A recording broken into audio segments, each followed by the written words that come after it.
तो नमस्कार दोस्तों, स्वागत है आप सभी का concept of science YouTube channel में। मैं सुशील शर्मा आप सभी का स्वागत करता हूं एक और नए फ्रेश लेक्चर में। तो आज के इस लेक्चर में बच्चों हम एनसीईआरटी एग्जाम्पलर से रिलेटेड जितने भी एमसीक्यूज उस बुक में दिए गए वो सारे को कवर करेंगे और उसकी डिटेल एक्सप्लेनेशन लेंगे आपके लिए। ठीक है, तो ये सेशन आपके लिए काफी ज्यादा इंपॉर्टेंट होने वाला है, तो इस वीडियो को अंत तक जरूर देखिएगा। वीडियो को लाइक करिएगा, चैनल को आपने अभी तक सब्सक्राइब नहीं किया तो चैनल को सब्सक्राइब कर लीजिएगा। चलिए स्टार्ट करते हैं आज का ये लेक्चर। तो पहला सवाल आपके स्क्रीन पे, अ cell, a resistor, a key and a meter are arrange as shown in the circuit. इस सर्किट पे सारे चीज को अरेंज किया गया, अमीटर अरेंज किया गया, रेजिस्टेंस अरेंज किया गया और की को अरेंज किया गया। कहा जा रहा है कि current recorded in the ammeter of the ammeter पे क्या अलग अलग डिफरेंट करंट शो करेगी या सेम जैसी रहेगी, ये हमें यहाँ पे पता करना है। तो देखिए सारे इक्विपमेंट को एकदम प्रॉपर्ली कनेक्ट किया गया है बच्चों, किसी प्रकार की कोई दिक्कत नहीं है। तो जो करंट जो होगी एमीटर में वो हर एक केस में सेम दिखाया जाएगा, चाहे आप किसी भी केस में देख लीजिए करंट जो है आपका बच्चों को क्या है, सेम दिखाने वाला है। चलिए तो हम लोग इसको सेम इन ऑल केसेस को टिक कर लेते हैं। बढ़ते हैं हम नेक्स्ट सवाल की तरफ। अगला सवाल देखिए बच्चों, आपके स्क्रीन पर अगला सवाल देखने को मिल रहा है।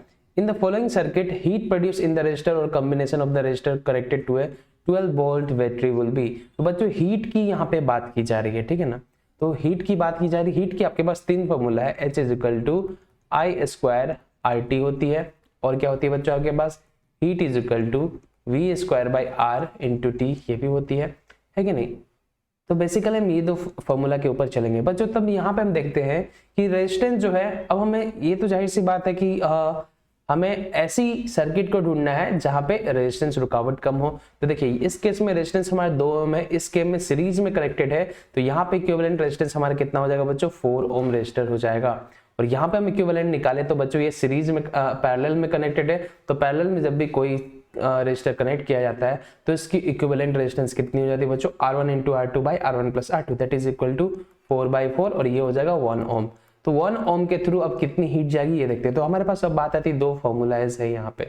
तो देखिए जब भी रेजिस्टेंस से हम कंपेयर करेंगे बच्चों, जब भी रेजिस्टेंस से कंपेयर करके आपको हीट पूछा जाए तो आप हमेशा ये सेकंड वाली फॉर्मूला को ही अप्लाई करेंगे। तो हम इस फॉर्मूला के अकॉर्डिंग क्या जाते हैं, H इज इक्वल टू होती है v square by r. That means जहां रेजिस्टेंस का वैल्यू जितना कम, हीट उतना ज्यादा, इसको हम फॉलो करेंगे। तो यहाँ पे रेजिस्टेंस हमारे कितना बच्चों, आर इक्विवेलेंट 1 ओम है। तो इस केस में हमारा मैक्सिमम इन केस कौन सी केस में हो जाएगी बच्चों, मैक्सिमम इन केस थर्ड। तो इसको आप टिक करेंगे, इस बात को आप अच्छे से याद रखिए।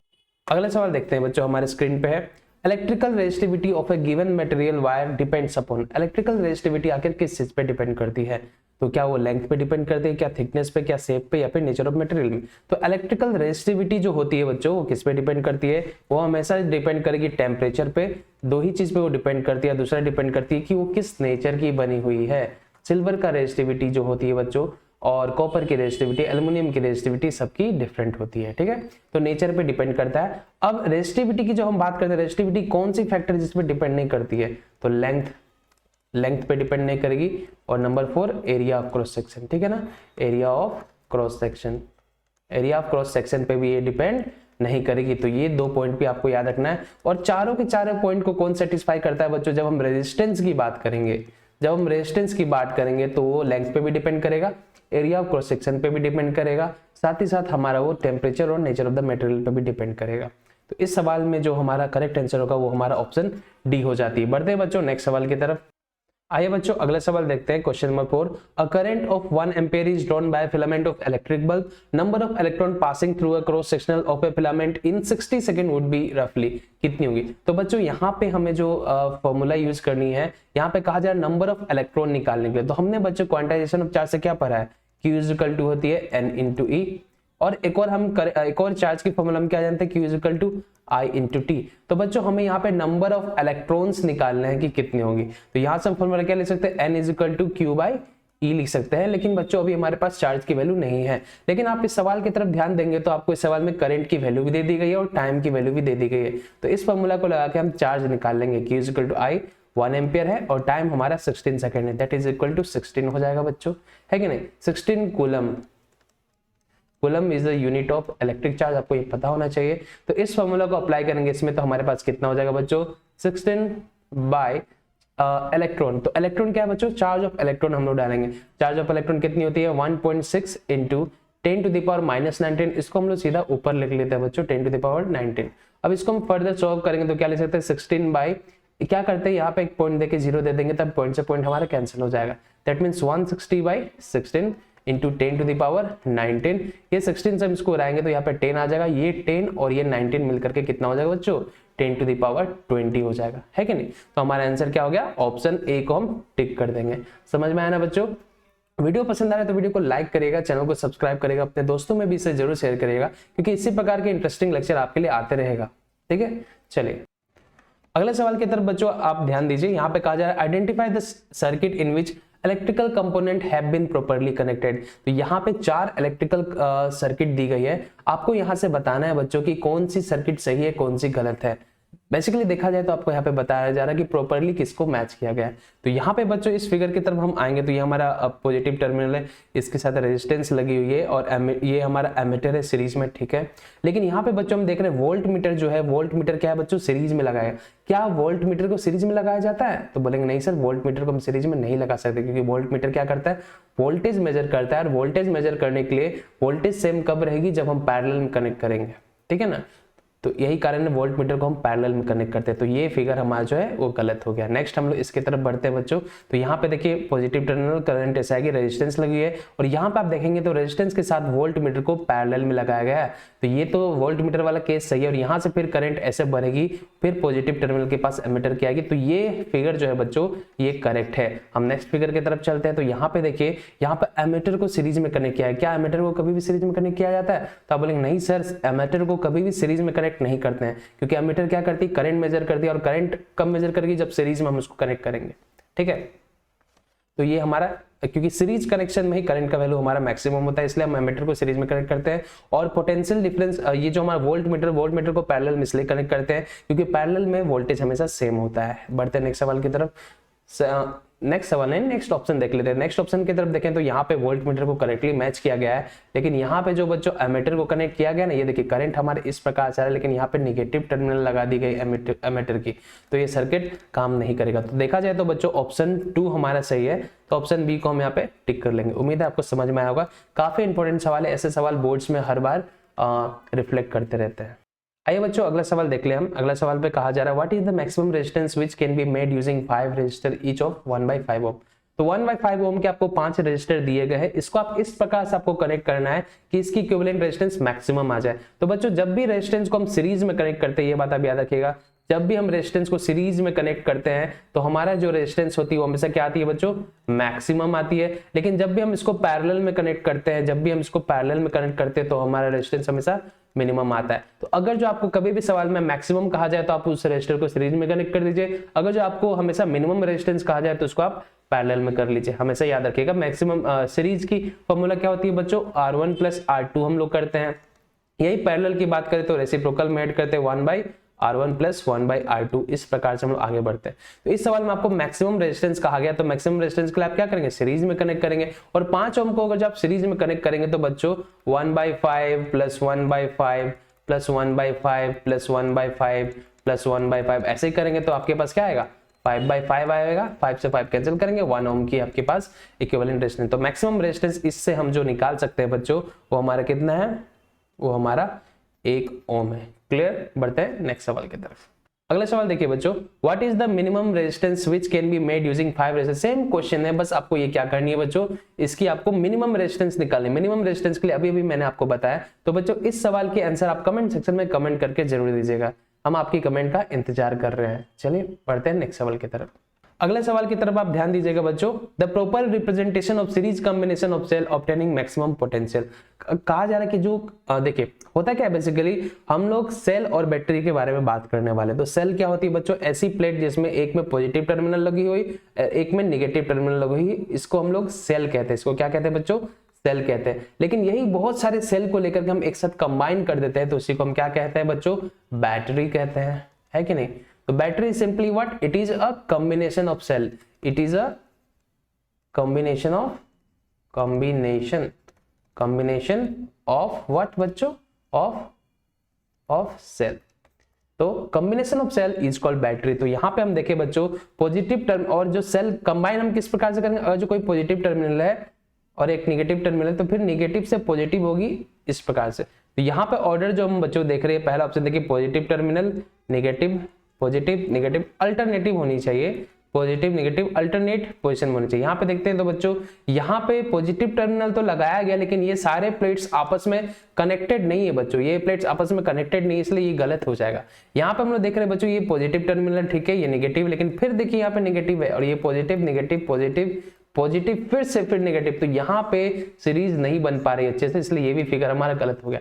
नेक्स्ट हम देखें तो बच्चों फिर यहाँ से देखिए कॉम्बिनेशन नहीं है, कनेक्ट नहीं किया गया इसको, तो ये भी ऑप्शन हमारा गलत हो गया। तो करेक्ट आंसर हमारा क्या है? ऑप्शन है। इसमें सही प्रकार से अल्टरनेट ढंग से पॉजिटिव टर्मिनल है और नेगेटिव टर्मिनल, तो ऑप्शन ए इज करेक्ट। चलिए बढ़ते हैं नेक्स्ट सवाल की तरफ। आइए बच्चों अगला सवाल देखते हैं, ये भी काफी इंटरेस्टिंग सवाल है। Which of the following represent voltage? Voltage को कौन रिप्रेजेंट किया गया? Work done by current in time, work done into charge. तो पहली बात बच्चों वोल्टेज की फॉर्मूला क्या होती है? ओम्स लॉ से V इक्वल टू IR होती है कि नहीं? इसके लिए यूनिट इसकी क्या होती है बच्चों? वोल्ट होती है। और अगर जो हम और फॉर्मूला निकालना चाहे तो बच्चों V is equal to potential difference की फॉर्मूला क्या होती है? Work done in moving a unit charge from one point to another. तो W/Q वर्क का क्या होता है बच्चों? जूल होती है, और चार्ज का क्या होता है? कूलम होता है। तो एक यूनिट हमारा जूल पर कूलम हो गया। और हम क्या ले सकते हैं बच्चों? V is equal to W/Q को हम क्या ले सकते हैं बच्चों? Q is equal to IT होती है ना, होती है कि नहीं होती है बच्चों? एक फॉर्मूला हमने देखा है अभी Q is equal to IT, quantization of charge के बाद जो ये करंट की डेफिनेशन जो आती है, करंट होता है क्या basically? Current is what? Charge upon time. कितनी चार्ज पर यूनिट टाइम डिसिपेट हो रही है वही हमारी करंट देती है। तो यहाँ पे देखा जाए बच्चों तो वर्क, इसको क्या हम ले सकते हैं? Work done by. करंट को क्या लिख सकते हैं बच्चों? एम्पियर। करंट की यूनिट क्या होती है? एम्पियर, और टाइम की सेकेंड। तो यहाँ पे देखा जाए बच्चों तो पोटेंशियल डिफरेंस का देखिए work done by current and time. तो work done into current into time, current into time. तो ये वाला इक्वेशन जो है हमारे इस फॉर्मूला को सेटिस्फाई कर रहा है, तो ऑप्शन ए हमारे यहाँ पे करेक्ट हो जाता है। बाकी सब देखें तो बच्चों यहाँ पे वर्क डन इंटू चार्ज है, ये पॉसिबल है नहीं। Work done into time by current, ये भी पॉसिबल नहीं। Work done into time into charge, ये भी पॉसिबल नहीं है। अगला सवाल देखिए काफी interesting. A cylindrical conductor of length L and uniform area of cross section है। ये हमारे रेजिस्टिविटी से सवाल है बच्चों। Has resistance R, another conductor of length 2L and resistance R of the same material has area of cross section. अब इस सवाल में आपको एरिया ऑफ क्रॉस सेक्शन कहा गया, तो दो केस लेकर के चलेंगे। फर्स्ट केस क्या है बच्चों? केस 1। काफी आसान सवाल है, घबराने की जरूरत नहीं। केस 1, जब तक मैं हूं बच्चों तो आपको फिजिक्स में घबराने की कोई जरूरत नहीं। Okay, why to fear when Sujeet Sharma is here. चलिए आगे बढ़ते हैं हम लोग। यहाँ पे हम देखते हैं सबसे पहले रेजिस्टिविटी की फॉर्मूला। तो रेजिस्टेंस इज इक्वल टू होता है रो L बाई A, और इस सवाल में क्या पूछा जा रहा है बच्चों? Area of cross section. तो हम A को यहाँ पे लाएंगे और लिख देंगे रो L बाई R। तो इसको हम इक्वेशन नंबर 1 बना लेते हैं। सेकंड केस में बच्चों इसी सवाल में आपको क्या कहा जा रहा है? सेकंड केस में ये कहा जा रहा है कि लेंथ को बढ़ा दिया गया है, तो R is equal to rho L। Length को यहाँ पे देखिए कितना गुना कर दिया गया? 2 टाइम कर दिया गया। तो R is equal to 2L by A हम कर देते हैं। A2 इसको हम कर सकते हैं, तो इसी हिसाब से हम लोग A2 इज इक्वल टू क्या ले सकते हैं? A2 is equal to rho 2L by R लिख सकते हैं ना बच्चों। तो यहाँ पे अगेन यहाँ पे देखा जाए बच्चों तो हम लोग A2 इज इक्वल टू और क्या लिख सकते हैं? A2 is equal to rho 2L। इसको हम इस साइड कर लेते हैं। तो हमारे पास अब क्या आ गया बच्चों? A2 is equal to rho 2 into L by R। तो बच्चों ये देखिए रो R और यहाँ पे क्या बच्चों? L है, तो इसको हम ऐसे भी लिख सकते हैं रो L बाई R इंटू 2 भी लिख सकते हैं, और रो L बाई R की जगह हम क्या लिख सकते हैं? A1 लिख सकते हैं कि नहीं? तो that means A2 is equal to हमारा क्या आ जाएगा बच्चों? A2 is equal to A1 into what? 2। That means 2A। इसको हम क्या लिख सकते हैं? 2A। तो आंसर हमारा क्या आ गया बच्चों? Option C. उम्मीद है ये आपको समझ में आया होगा, घबराने की जरूरत नहीं है। पहले हमने क्या किया? केस 1 में resistive area of cross section की फॉर्मूला निकाल के क्वेश्चन 1 मान लिया। फिर से केस 2 में हमने लेंथ को डबल कर दिया। लेंथ को डबल जैसे ही करेंगे तो हम यहाँ पे देख सकते हैं कि रो L बाई R को हमने क्या माना है बच्चों? रो L बाई R को हम लोग A माने हैं। तो 2 यहाँ पे था, A को बस यहाँ पे डाल दिया, तो आंसर हमारा क्या आ गया? ऑप्शन सी आ गया। बढ़ते हैं नेक्स्ट सवाल की तरफ। अब इस सवाल की तरफ देखिएगा बच्चों, ऐसे ही सवाल आपके एग्जाम में काफी बार आता है, तो इस प्रकार के सवाल को बहुत ही अच्छे से ध्यान देकर के हमें समझना है। तो यहाँ पे स्टूडेंट जो है और VI ग्राफ उन्होंने सिंपल नाइक्रोम वायर की कुछ रेजिस्टेंस यहाँ पे नोट डाउन किया है। ये जो ओम्स लॉ की ये क्या है बच्चों, ये ओम्स लॉ की बेसिकली ग्राफ है, बहुत इंपॉर्टेंट है ओम्स लॉ की ग्राफ, ये आपके बोर्ड्स के एग्जाम में बहुत बार पूछे जाते हैं या फिर कॉम्पिटिटिव एग्जाम में भी पूछे जाते हैं। तो यहाँ पे देखिए V वर्सेस I है, तो बच्चों हम यहाँ पे बेसिकली ओम्स लॉ से क्या जानते हैं, V is equal to I R हम लोग जानते हैं। और इस क्वेश्चन में होगा which of the following is true, तो बेसिकली रेजिस्टेंस के बारे में बात किया जाए तो रेजिस्टेंस इज इक्वल टू हम क्या लिख सकते हैं बच्चों, V बाई I लिख सकते हैं। दैट मींस रेजिस्टेंस जो है करंट से यहाँ पे कैसे दिख रहा है, इनवर्सली प्रोपोर्शनल, यानी कि अगर जो करंट का वैल्यू ज्यादा तो रेजिस्टेंस कम। इसका मतलब क्या समझ सकते हैं बच्चों, करंट का वैल्यू ज्यादा तो रेजिस्टेंस क्या आ जाएगा, कम आ जाएगा, ठीक है ना। तो यहाँ पे हम ग्राफ की तरफ देखेंगे, R3 का देखा जाए तो बच्चों R3 की V ये है और I यहाँ पे बेसिकली R3 के पास करंट क्या है बच्चों, कम है, तो करंट कम तो रेजिस्टेंस ज्यादा, करंट कम रेजिस्टेंस ज्यादा। इस फॉर्मूला के ऊपर ध्यान दीजिए बच्चों, करंट कम रेजिस्टेंस ज्यादा, तो करंट किसकी कम है, R3 की कम है। फिर इसके बाद R2 की करंट, अब यहाँ पे देखिए धीरे धीरे ग्राफ क्या है, ऊपर की तरफ इंक्रीज कर रहा है ना, तो इसके पास करंट क्या है, ज्यादा है, इसके पास करंट और ज्यादा है। दैट मींस सबसे ज्यादा करंट किसके पास है, R1 के पास है कि नहीं। तो रेजिस्टेंस सबसे ज्यादा किसमें होगा, जिसके पास करंट कम होगी, तो करंट सबसे कम किसकी है, R3 की है। तो हम लिख सकते हैं R3 is greater than R2 is greater than R1, तो ऑप्शन 3 हमारे यहाँ पे करेक्ट हो जाता है। अगले सवाल देखिए बच्चों, if the current I through a resistor is increase by 100%, कहा जा रहा है बच्चों की करंट जो है उसको 100% इंक्रीज कर दिया गया है, तो increase in power dissipated will, power की फॉर्मूला क्या होती है बच्चों, P is equal to VI होती है, एक और होती है P is equal to I square R, कब हो जाएगी, जब ओम्स लॉ के थ्रू आप V is equal to IR इस इक्वेशन में पुट कर देंगे, इस वाले इक्वेशन में, तो आपके पास ये फॉर्मूला आ जाएगा पावर का, है कि नहीं। तो हम यहाँ पे देख रहे हैं करंट से डायरेक्टली प्रोपोर्शनल है, तो यहाँ पे कहा जा रहा है बच्चों कि करंट को 100% इंक्रीज कर दिया जाए। दैट मीन्स अगर जो करंट अगर जो हमारा स्टार्टिंग में I है, तो सेकंड केस में करंट को क्या कर दिया गया बच्चों, करंट को 100% इंक्रीज कर देना। मान लीजिए आपकी सैलरी है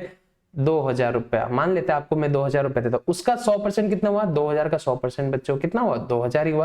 दैट मीन्स 100% इंक्रीज हो गया, दैट मीन्स I अब क्या हो चुका बच्चों, 2I हो चुका है, I क्या हो चुका है, 2I हो चुका है। तो इस केस में करंट की वैल्यू क्या हो जाएगी बच्चों, पावर की वैल्यू इस केस में हो जाएगी I स्क्वायर R, और इस केस में क्या हो जाएगी, power is equal to I square, I की जगह पे आप क्या रखेंगे 2I, तो 2I का स्क्वायर करेंगे तो 4I स्क्वायर R। तो बच्चों ये आपका इनिशियल हो गया और ये आपका फाइनल हो गया। तो हमें यहाँ पे क्या करनी है, increase in power dissipation will be, वो भी परसेंटेज में निकालनी है। तो हम कैसे निकालेंगे बच्चों, सिंपली हम करेंगे final minus initial, that means changes कितना का है, तो हम लिख सकते हैं change in power, change in power, power कितने में चेंज है बच्चों, तो इसके लिए हम P2 माइनस P1 करेंगे।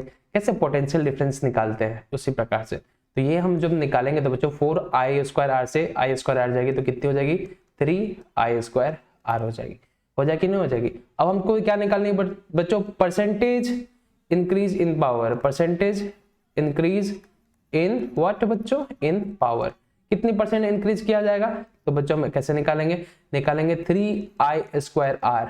बेसिकली कितनी इंक्रीज हुई, किस पे इंक्रीज हुई, जो इनिशियल कंडीशन थी उस पे इंक्रीज हुई ना। इनिशियल कितनी है हमारे पास पावर, तो पावर है हमारे पास इनिशियल I स्क्वायर R, और हमने इसको क्या किया बच्चों 100 से मल्टीप्लाई करना पड़ेगा क्योंकि परसेंटेज निकालनी है। तो I स्क्वायर R से I square R cancel, 100 into 3 is equal to 300। That means ये 300% से इंक्रीज की, ऑप्शन सी हमारे यहाँ पे करेक्ट हो गया। उम्मीद है आपको समझ में आया होगा, वीडियो को जल्दी से लाइक कर दीजिए और सब्सक्राइब कर लीजिए। अगला सवाल देखिए बच्चों, the resistivity does not change if, resistivity कब चेंज नहीं होगी, मैंने आपको 2 फैक्टर बताई है, टेम्परेचर और नेचर ऑफ द मटेरियल। तो देखिए द मटेरियल कब चेंज नहीं होगी ये पूछा जा रहा है, the resistivity does not change if the material is change, material change करेंगे तो चेंज हो जाएगी, टेम्परेचर चेंज करेंगे तो भी चेंज होगी, both material and temperature change करेंगे तो भी चेंज होगी। बच रहा है यहाँ पे क्या, shape of the resistor is change, तो शेप से कोई फर्क नहीं बच्चों, तो ऑप्शन सी हमारे यहाँ पे करेक्ट आंसर हो जाए। अगला सवाल देखिए, in an electrical circuit 3 incandescent bulb ABC of rating 40 watt 60 watt 100 watt respectively are connected to a parallel, connected in parallel to an electric source. काफी आसान है बच्चों, जैसे ही आपको होम अप्लायंस की बात की जाएगी और साथ ही साथ कहा जाएगा पैरेलल कनेक्शन हमारे घरों में यूज किया जाता है कि नहीं। आप खुद सोच लीजिए, आप जब एक छोटा सा 10 वाट की बल्ब खरीदते हैं तो रोशनी कम देता है, 20 वाट की खरीदते हैं तो रोशनी ज्यादा देता है, और उससे ज्यादा भी खरीदते हैं तो और ज्यादा करता है। तो जब भी याद रखिएगा बच्चों कि जब भी पैरेलल कनेक्शन की बात किया जाए, जब भी पैरेलल कनेक्शन की बात की जाए तो आप क्या देखिएगा, पावर बड़ा वाला देखिएगा, सॉरी मैक्सिमम। तो जो P मैक्सिमम रहेगी तो बच्चों ग्लो भी क्या हो जाएगा, मैक्सिमम हो जाएगा। कब? जब पैरेलल में कनेक्ट होगी। और यही जब सीरीज में कनेक्ट होगी, जब सीरीज में कनेक्ट होगी तो पावर आप देखिएगा बच्चों किसके पास मिनिमम है, जिसके पास मिनिमम पावर होगा वही सबसे ज्यादा ग्लो करेगा। ये आपको समझना पड़ेगा बच्चों, इस चीज को आप अच्छे से समझेगा। और हमारे घरों में पैरेलल कनेक्शन ही की जाती है, तो जितना ज्यादा पावर वाला आप लाएंगे वो सबसे ज्यादा ग्रो करेगा, है कि नहीं।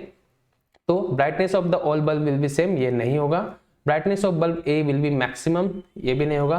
Brightness of bulb B will be more than A, brightness of bulb C will be less than, तो ये भी नहीं होगा, ये भी नहीं होगा बच्चों। बच रहा है हमारे पास क्या? Option C. तो ऑप्शन सी हमारे यहाँ पे करेक्ट हो जाएगा। इस बात को अच्छे से समझ के रखिएगा, ठीक है। चलिए पढ़ते हैं नेक्स्ट सवाल की तरफ। तो बच्चों एक और सवाल आपकी स्क्रीन पे, in an electrical circuit 2 resistor of 2 ohm and 4 ohm respectively are connected in series. Series में कनेक्ट किया गया और इनको 6 वोल्ट बैटरी के साथ कनेक्ट किया गया। Heat dissipated by the 4 ohm resistor in 5 second will be. Suppose that हम ड्रॉ करने की कोशिश करते हैं, ये कुछ रेजिस्टर लगाए गए हैं, है कि नहीं। ये हमारी 2 ohm की है, ये हमारी 4 ohm की है। इसको एक बैटरी के साथ कनेक्ट किया गया है जिसके पास 6 वोल्ट सोर्स है कि नहीं। अब कहा जा रहा है कि ये जो heat dissipated by the 4 ohm resistor will be, इस 4 ohm के पास कितनी हीट प्रोड्यूस होगी, ये आपको इस सवाल में निकालनी है। टाइम दिया गया है 5 सेकंड की, टाइम नहीं तो काफी आसान है। तो बच्चों हीट की फॉर्मूला हमारे पास क्या है? H = I² RT फॉर्मूला होती है, तो इसको नोट डाउन करके रख लेंगे। हमको बच्चों अब यहाँ पे क्या निकालना पड़ेगा? पहले तो इफेक्टिव रेजिस्टेंस निकालनी पड़ेगी क्योंकि इस वाले की पूछी गई हीट, है कि नहीं। तो R इक्विवेलेंट इस केस में निकालेंगे तो सीरीज में हम सिंपली क्या करते हैं? एड अप करते हैं, तो 6 ohm का रेजिस्टर निकल जाएगा। पोटेंशियल डिफरेंस ऑलरेडी हमको कितनी दी गई है बच्चों? पोटेंशियल डिफरेंस 6 वोल्ट दी गई है। तो इस फॉर्मूला के हमें करंट की तो जरूरत पड़ेगी, तो हम क्या कर लेते हैं बच्चों? करंट निकाल लेते हैं। तो करंट = ohms लॉ से क्या हो जाएगा? V/R हो जाएगा। वोल्टेज हमारा 6 दिया गया है और रेजिस्टेंस इक्विवेलेंट कितना है? 6, तो दैट मींस 1 एम्पियर का करंट हमारे इसके थ्रू फ्लो करेगी, पूरे सर्किट के थ्रू 1 एम्पियर का करंट फ्लो करेगा।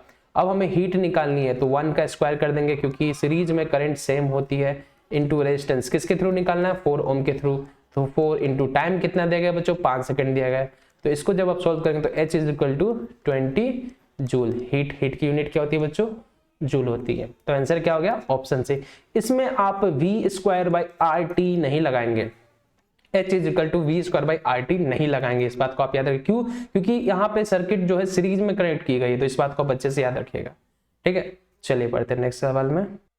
अगले सवाल देखिए, ना electric kettle consume 1 kilowatt of electric power when operated at 220 volt। अब फ्यूज वायर, अब फ्यूज निकालना बच्चों कि कितनी फ्यूज लगे। तो फ्यूज निकालने के लिए हमको करंट निकालना पड़ता है, तो फटाक से करंट निकाल देते हैं। हमारे पास फॉर्मूला क्या होती है? P = VI, है कि नहीं। तो I = क्या हो जाएगा बच्चों? P/V हो जाएगा।